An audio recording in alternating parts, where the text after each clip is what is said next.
Hello, good afternoon. It's a Friday once again. Magandang panahon ngayon. And it's sunny day today. So, here we go. Naglalakad ako pauwi ng bahay. So, ito yung daan papunta sa aming bahay. So, thank God it's Friday. Thank God at malakas ang ating katawan. Thank God sa ating mga buhay. Thank God sapagkat muling ginising na naman tayo ngayong araw na ito. It's a blessed Friday morning. It's a blessed day sa ating lahat.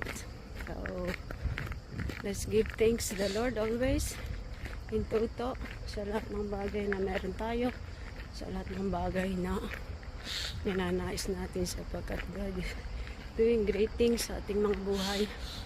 May plano ang Diyos. Kailangan natin maging sipag, matatag, and motivated every day. God bless.